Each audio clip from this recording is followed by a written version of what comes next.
First of all, I want to thank you for coming this afternoon to my talk. I appreciate that you came.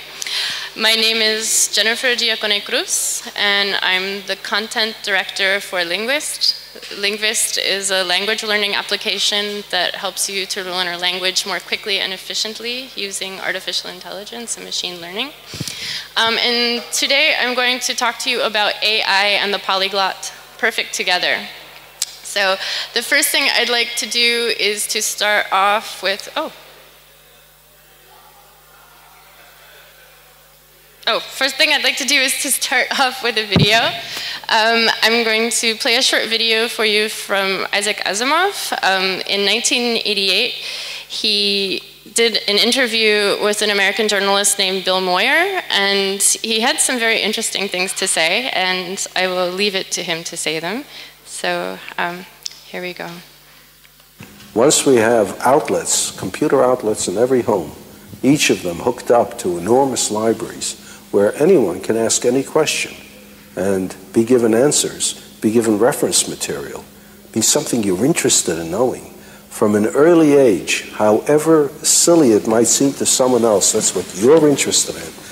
And you ask, and you can find out, and you can follow it up. And you can do it in your own home, at your own speed, in your own direction, in your own time. Then everyone will enjoy learning. Nowadays, what people call learning is forced on you, and everyone is forced to learn the same thing on the same day at the same speed in class. And everyone is different. For some it goes too fast, for some too slow, for some in the wrong direction. But give them a chance, in addition to school, I don't say we abolish school, but in addition to school, to follow up their own bent from the start. Well, I love the vision, but what about the argument that machines, computers, dehumanize learning? Well, as a matter of fact, it's just the reverse. It seems to me that it's through this machine that for the first time we'll be able to have a one-to-one relationship between information source and information consumer, so to speak. Well, in the old days, you used to have tutors for children. A person who could afford it would hire a pedagogue, a tutor, and he would teach the children, and if he knew his job, he could adapt his teaching to the tastes and abilities of the students, you see. But how many people could afford to hire a pedagogue? Most children went uneducated. Then we reached the point where it's absolutely necessary to educate everybody. But the only way we could do it is to have one teacher for a great many of students, and in order to organize the situation properly, we gave them a curriculum to teach from. So how many teachers are good at this too? Like in everything else, the number of teachers is far greater than the number of good teachers. So we either have a one-to-one relationship for the very few or a one-to-many relationship for the many. Now there's a possibility of a one-to-one relationship for the many. Everyone can have a teacher in the form of access to the gathered knowledge of the human species. Some pretty powerful stuff. So yeah, that was in 1988. And basically what he is predicting is the future of learning. Asimov says everyone can have access to the gathered knowledge of the human species, which is really what's happening now. And what Asimov is talking about are large sources of information, like these libraries that we can have direct contact with from our homes. Direct connection to this information anytime we want to access it. Adaptation to learning styles, so whereas a human tutor before could adapt to its student, technology will adapt to our learning styles. And finally, individualized learning, with such precision that we would be able to adapt what we're learning to how we learn in real time. And the truth is that that's not too far off. What we're talking about when we talk about AI, which is what's happening right now, we usually think about this, which is from the film Ex Machina, if anybody of you have seen it. What it really represents is a kind of stereotype of what we imagine artificial intelligence is, which is embodied inside of what's something that looks like a human being. This kind of AI that's indistinguishable from the person sitting next to you in the metro. And it seems like a far-off future, but really, AI is actually here, and it's beautifully mundane. So what do I mean when I say that it's beautifully mundane? Well, does anybody here have an iPhone? Raise of hands. Yeah? Okay, yeah, quite a few of you. Of the people here who have an iPhone, how many of you have used Siri before? Anybody? Okay. Then you are using AI. Because Siri represents the kind of AI that is in basic practice today in our everyday lives.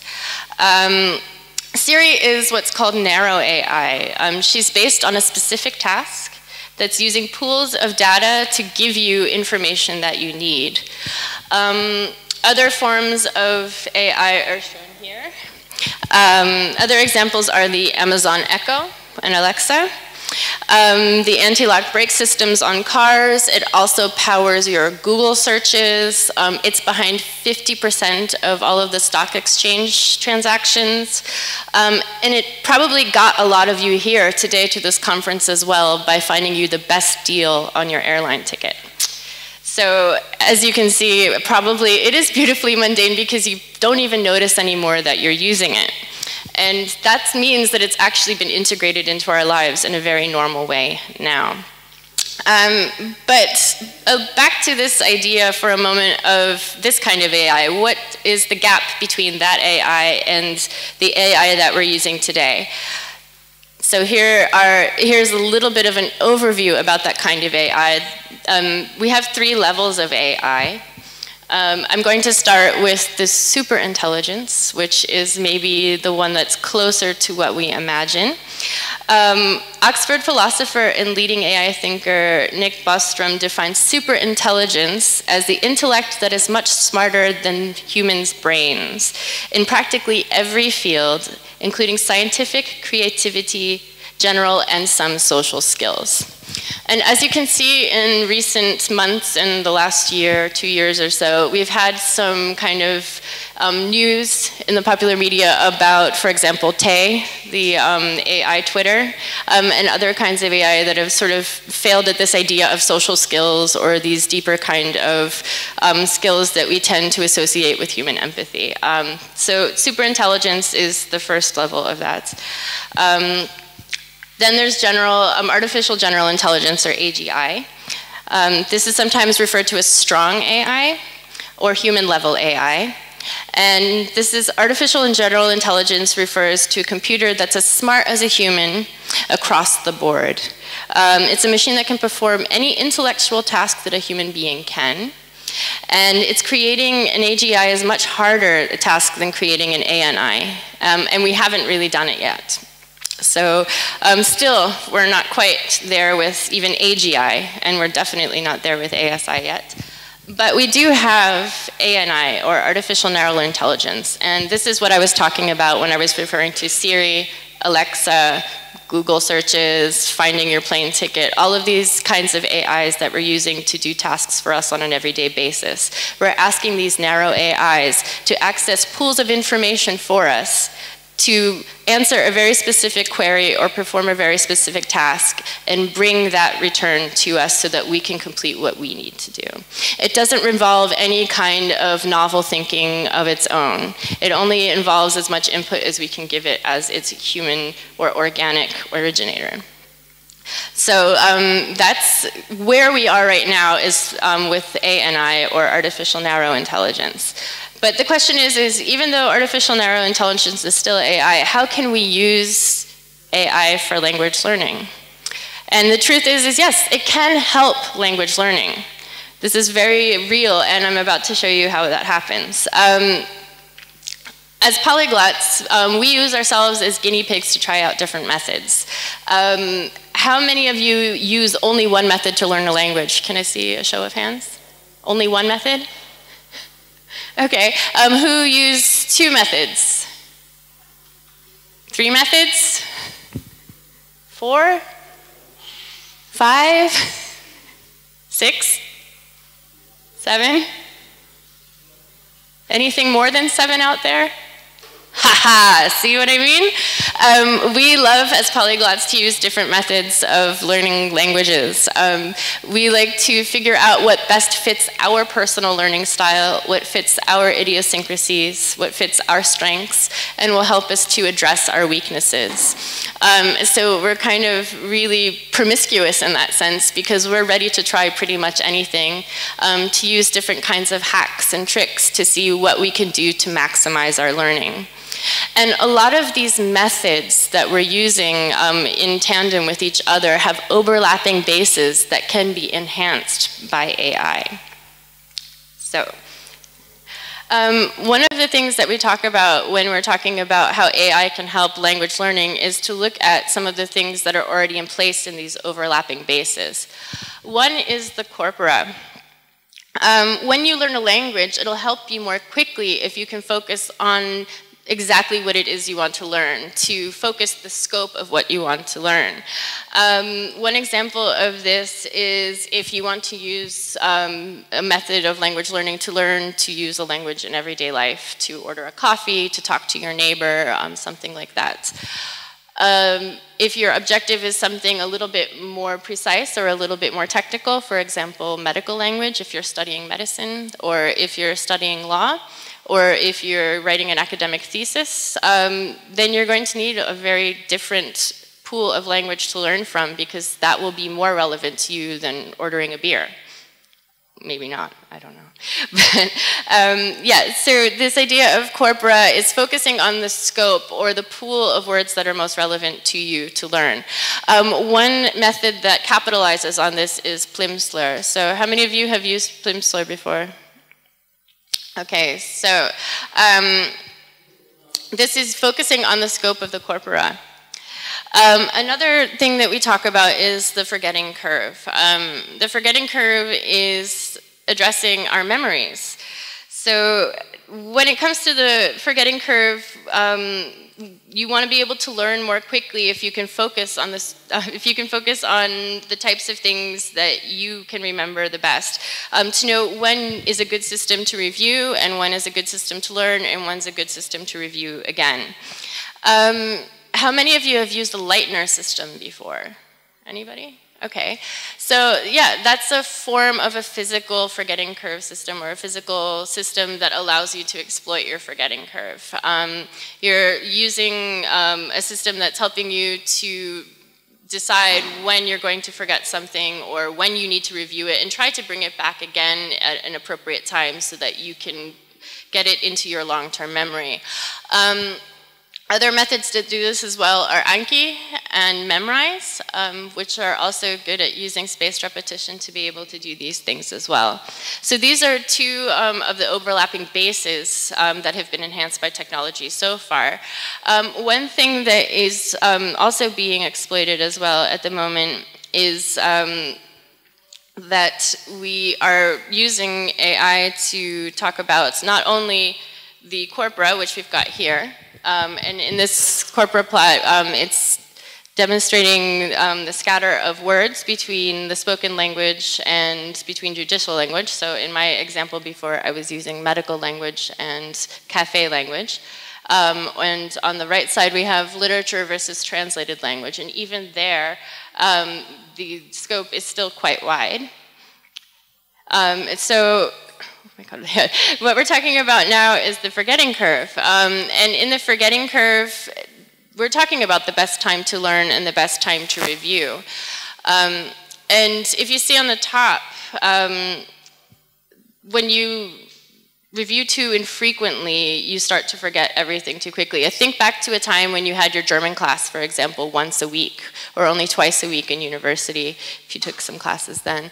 If you were only getting exposed to the language once or twice a week, the time in between, unless you're extremely motivated to learn and extremely motivated to review the different materials that you're expected to learn, you're probably going to have some memory attenuation. The things that you learned in class for that hour when you were intensively studying, for example, German, are going to start to move out of your memory. in between classes until you go back to that class again and you start to feel like you have to play catch up a little bit. So your memory curve, even if it's quite regular, if it's too infrequent, it's really not going to help you to store this information, this language information, into your long-term memory. In the middle row, we see what happens when you are doing it too infrequently. For example, if you have a course and you haven't really studied very much except to go attend class, and then right before the exam, you cram really hard for the exam. If you cram really hard for the exam, you might know the material extremely well for the time of the exam, and even for a bit of time afterwards, but you start to lose that material fairly quickly after the exam time. So doing it too frequently and too intensely is also not a very good strategy for lasting retention of language knowledge. And on the bottom, we see something that's a bit more optimal. And this is exactly what we're talking about when we say knowing when to learn something and knowing when to review it and reviewing it at the best times. When you first learn something, you're quite interested because it's novel information. You look at it very closely. And then you try to review it again and test yourself a little bit, and maybe you forget it a bit. You review it a bit more, and then you start to feel like each time that you do it, it comes back a bit more easily. And that's definitely the most important thing to think about when you want to have information that goes into your long-term memory so that you actually can use it with some fluency. So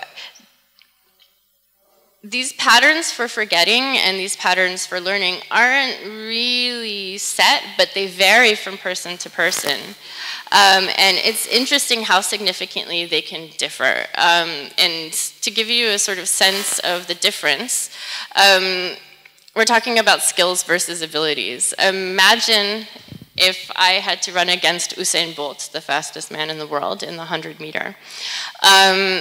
I can run, this is true, and he can run as well, but he can run it much faster than me. Even though the 100 meters is a very short race, and in the end, if you compare our times are only mere seconds apart. Those seconds count for a lot. Those seconds are the difference between me running and him being the fastest man in the world. And when we go back to the forgetting curve, this is the same. Our forgetting curve is really, really significant difference between each person. We can look at two different people. For example, based on some data that we have from Lingvist users, we found that if we take two types of learning, or two types of people who learn, we can have person one who remembers a word for 1 week before they start to forget it. Then another person who's also learning the same thing can learn something and forget it within 15 minutes. So these differences are really, really significant. In fact, they're roughly 672 times in difference. So if you think about this from person to person, it's a big difference. And this is pretty much the same as if these two people were sitting in a classroom. If person one was sitting in a classroom and person two was sitting in the same classroom, person one would get bored fairly quickly. They would wonder why they would be still reviewing the same material over and over again, whereas person two would probably get discouraged pretty quickly because they wouldn't be able to keep up, and maybe the class wasn't reviewing as quickly enough as they need to or as often enough as they needed to. And this is something that Asimov alludes to in the video when he says that when you go to a classroom full of people with individual learning differences and individual forgetting curves, that these differences can turn people off from learning if they're not addressed. And this is something that AI can actually address. For polyglots, it's actually more complex. I don't know if any of you have had this problem, but for example, Japanese is one of my stronger languages. I've been speaking it for about 20 years now. And for me to learn a word in Japanese, it's fairly easy. I need to see it at minimum once or twice, at maximum 4 or 5 times, and I'll tend to remember it and not forget it. However, Arabic, which I've been learning for roughly the same amount of time, and I even lived in an Arabic-speaking country before I lived in Japan, my retention is roughly about 2 hours for a new word, and in those 2 hours I have to repeat it very, very often and very intensely. So even for myself, between my different languages, I feel these differences. Has anybody noticed this effect for themselves? Yeah, so the forgetting curve is really important because it's not only from person to person, but for polyglots it's even that much more significant because we can also have a forgetting curve between languages and ourselves. And I think that in that sense, that's something that AI can really help us with. What's important about this is that we found that though these abilities range very widely, we can actually train our abilities to the skills that we want to achieve. And in order for AI to work, it has to have a lot of data to process. It's really good at calculating. It's really good at churning data.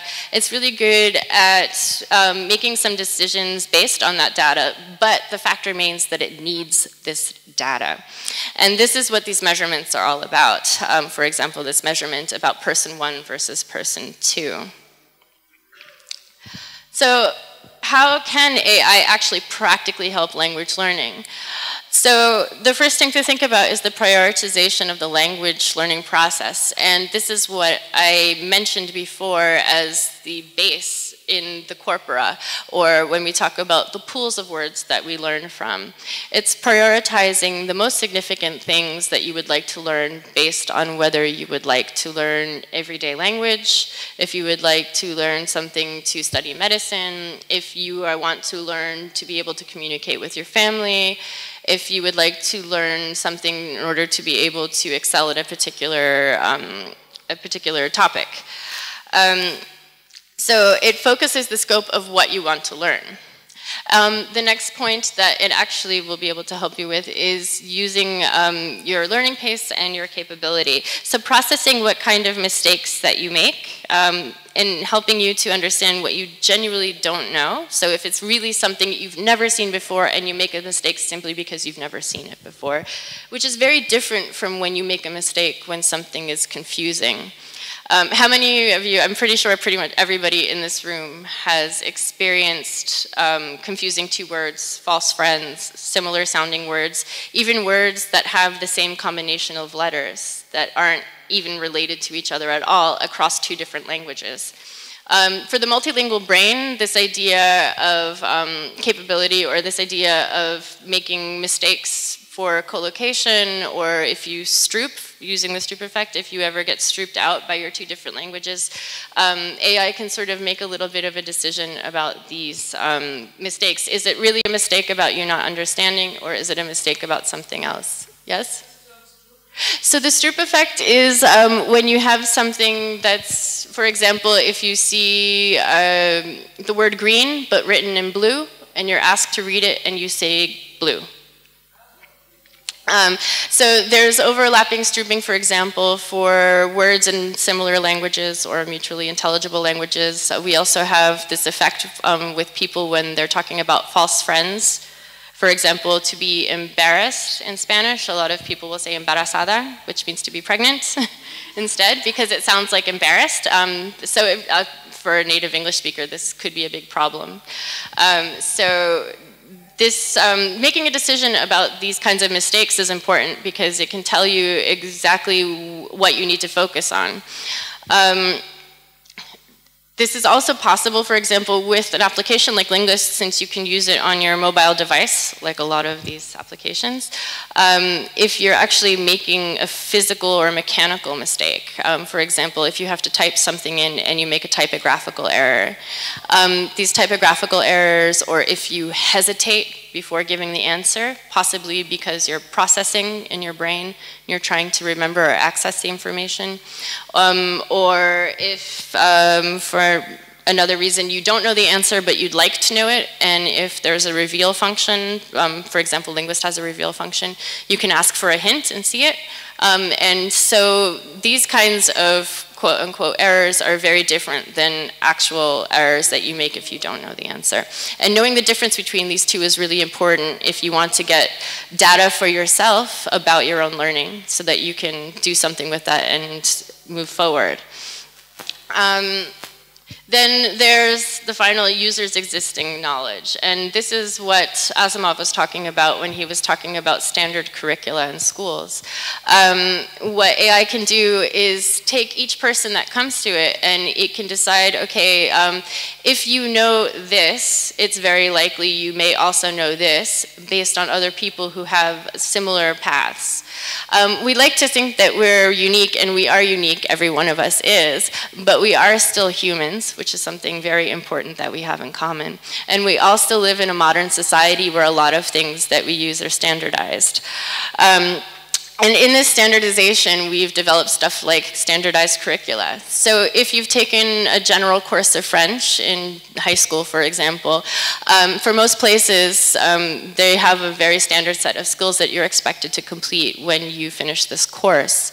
And if you come to a learning method that's using AI for that, if you follow this pattern and you are able to show that, okay, I know this much, and perhaps it's part of a similar learning body as people who've completed a course like this, then based on what data has come before you for similar people, AI can say, well, it's likely that you also know these, and these, and you either don't need it or you need it. So it can help you to clear the way to exactly where you need to go. And by combining all these things, you're personalizing your path, personalizing the vocabulary you need to learn, personalizing your reviewing patterns, what you need to learn when you need to review it, then you can accelerate your learning. So to bring it back to polyglots again, since we are all polyglots, we can think about this future of AI, and sure, you can say to yourself, well, perhaps someday we'll have an AI where it's completely integrated, it makes decisions for itself, and it's so wide-ranging that it will be so good at processing language that we won't need to learn another language ever again. Yeah. That's one possibility, and I think as people who love language, and a lot of us who teach language as well probably, it's not a very attractive one in some ways, and it's maybe a little bit scary. But what I'd also like to propose is a completely different future. I don't think it necessarily has to be so bleak, and maybe that's this bleak type of image that we get is something that's promoted by mass media. I prefer to see it as a bit more hopeful and a bit more wide-ranging. I see it as maybe one day we'll have a very powerful language processing AI that will be able to process language so well and so efficiently that it will make language learning accessible to everybody. It will make it relevant to everybody, and it will make it rewarding for everyone because it will be individualized for what everybody can do, what everybody would like to work on, and what everybody's capable of. So it could be that because of AI, that in the future everyone will be a polyglot. So yeah, I think it's much more hopeful than that. So yeah, if you're interested in trying some of the methods that I talked about, using corpora and forgetting curves, space repetition, and using different ways to get directly to the path you want to learn, bushwhacking your way through the polyglot jungle and kicking out the stuff you already know to clear your path to where you want to go, I'd suggest giving us a try, adding us to the different apps that you might be using and see if it's for you. We also have a community on Lingvist that's made for language enthusiasts, and it's open for all languages, all levels. And as somebody who's been working on this with one of my colleagues, I really want this to be a place that is for people who are enthusiastic about language and are willing to share knowledge with others and gain knowledge with others. So feel free to visit our forum and see what our community is about. And finally, I'd like to thank you all for being here today, for coming to listen to my talk, and thank you for sharing your languages with us at this great.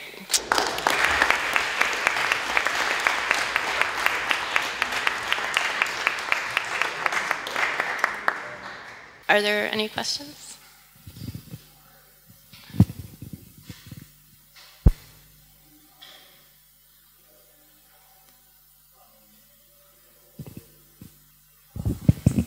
Hi. Hi. The skills that this app practices, is it just for vocabulary and grammar, or does it have some kind of module where you can speak into it and it will check your pronunciation, any kind of writing? Okay, actually you bring up a really great point. One thing that I really like about our app simply is that we have really great voice quality. We have synthetic voices that do the pronunciation, so it gives you a really good chance to practice your pronunciation by repeating what you hear if pronunciation is one of your goals. But we've actually had instances of users who have hacked the app. It's available for web app, and you can also use it on tablets and mobile devices. And in our forum, we've heard of people who have hacked it by using voice recognition software in their browser to test their pronunciation and seeing if it types out properly into the app. So there's definitely ways to hack it if you're a motivated learner, and I'm pretty sure there's a bunch of us in here. So, is there a free trial? It's free for everybody. Woohoo! So thanks.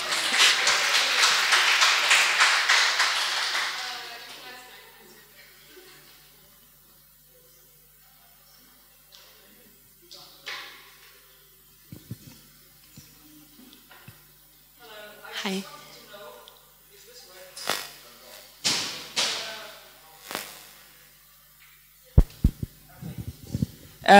Hello. Hi. I wanted to ask whether Google Translate also uses artificial intelligence? So Google Translate, to an extent, uses very narrow AI, and this is one reason why the translations are not very...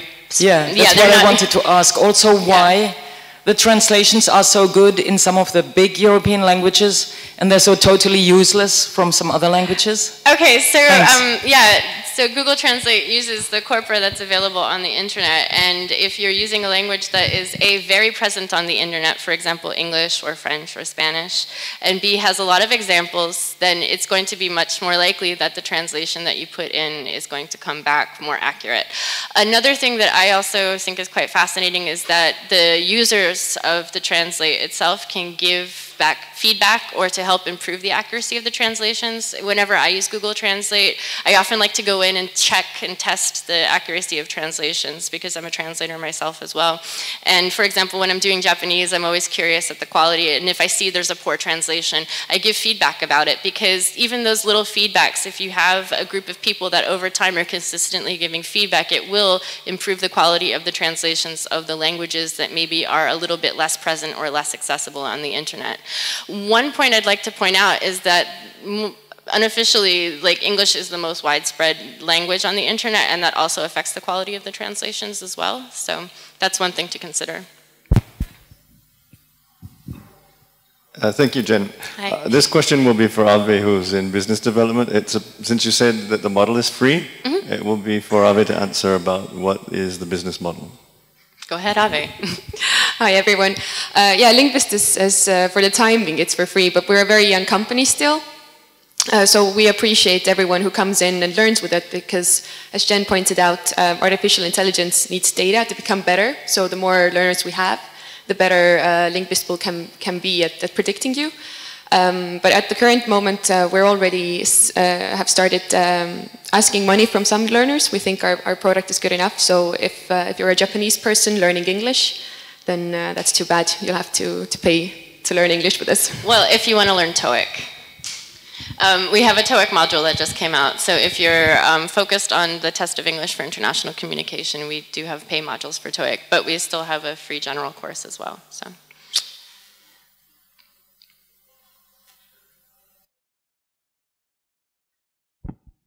Hi.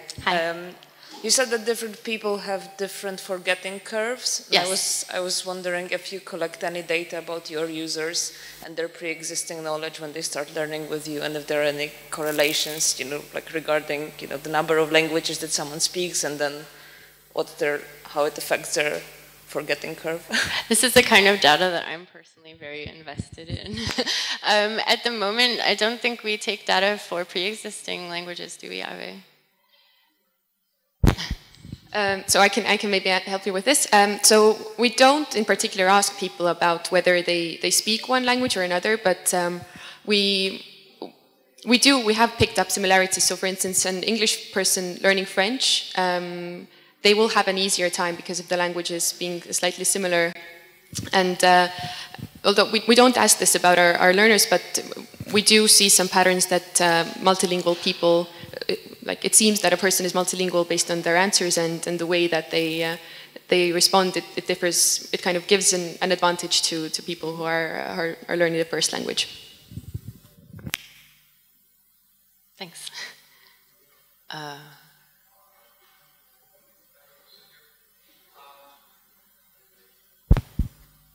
So you said that everybody would have an individual path of learning.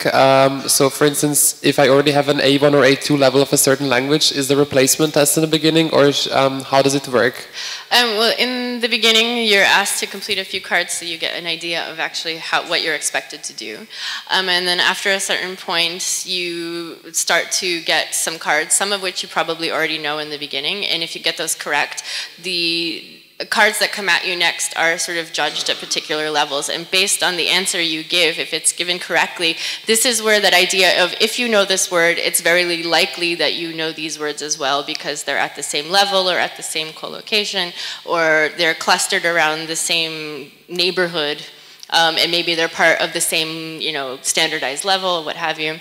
And so it will bypass those and go to the next level up. If you get that incorrect, then it will adjust for that.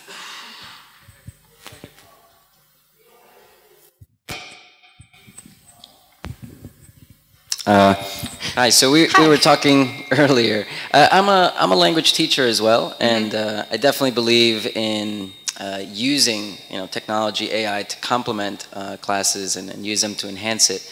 But I think there's a general lack of tools available for teachers to kind of integrate both. There's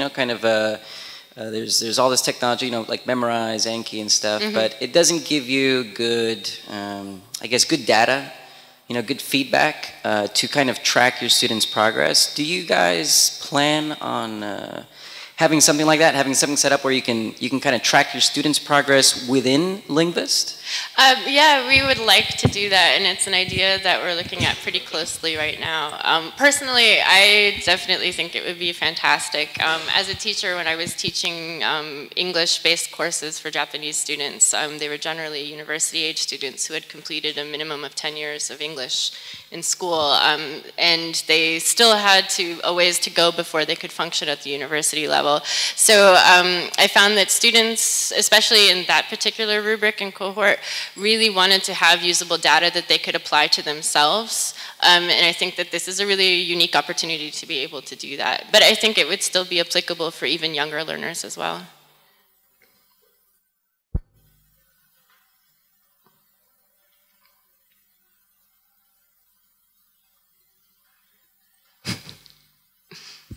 Thank you for your great presentation. Oh, thank you for coming. I just have a general question, trying to think of how to phrase it. How could Lingvist or AI be used to both better build methods and teach spoken languages such as various Arabic dialects? As you probably know, most of the materials out there are not very good. A lot has come up in the last couple of years as there's more apps, and also after the summer of migration of 2015, now more people want to learn, especially Syrian Arabic. But an app at this level doesn't seem to exist for Syrian Arabic, and I'm wondering as well how AI could be used to harness this. I think it's very possible. We have an Arabic to English course at the moment. I know that's the other way around. I'm from Berlin. I'm based in Berlin, and there's a cohort of people in my neighborhood who are actually refugees.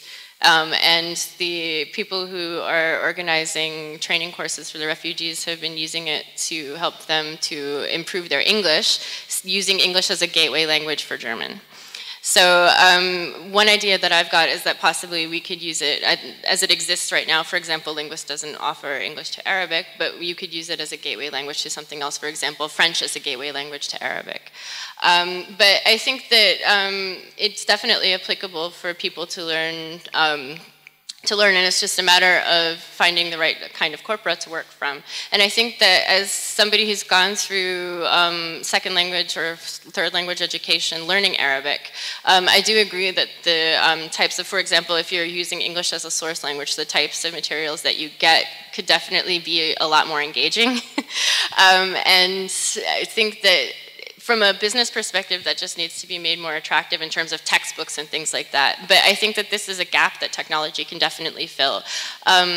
Where textbooks don't pick up, technology can definitely make things more interactive and more engaging for people who want to learn Arabic. So it's definitely a possibility.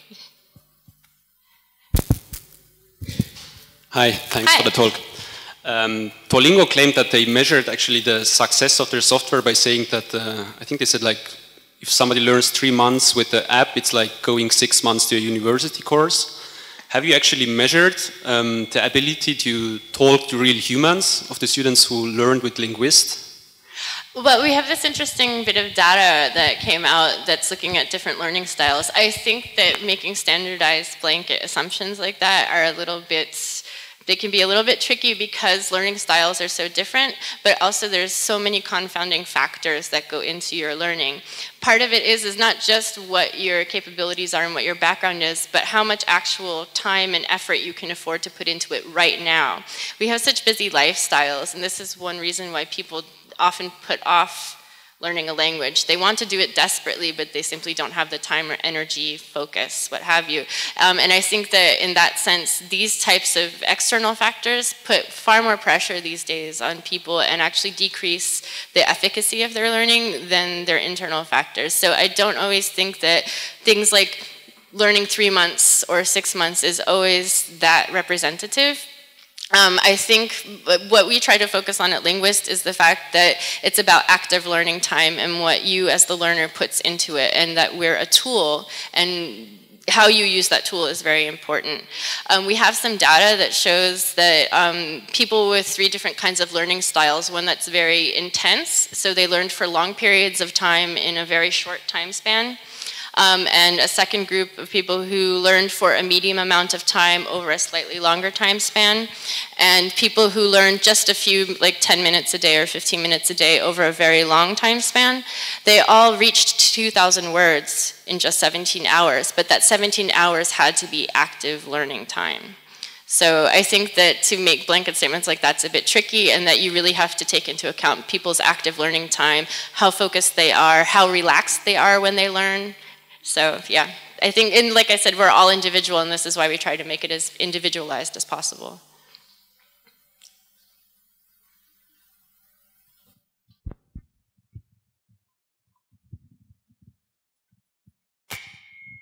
Sorry to come in again. Does Lingvist just teach words, or do you teach words in context? I think that's really, really important. Yes, we do. That's an integral part of what we have in the app, and part of our method is that first we look, when we're building the corpora, we have to look at the words that are most relevant, and we look at the words that are most frequent and the ones that you're most likely to encounter in everyday life, since we're drawing our corpora from what you encounter on the internet and media.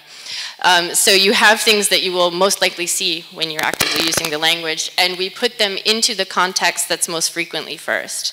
So the first use that we'd see most commonly is taught to you first, and then so on and so forth. And the context is absolutely important. So yes, we do. One last question. Anyone? Last question.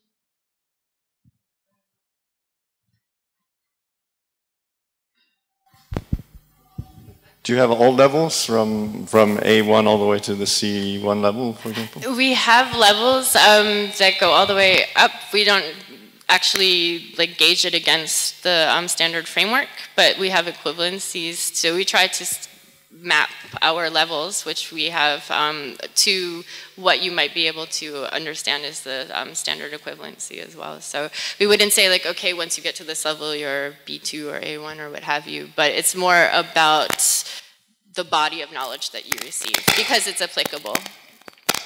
So this,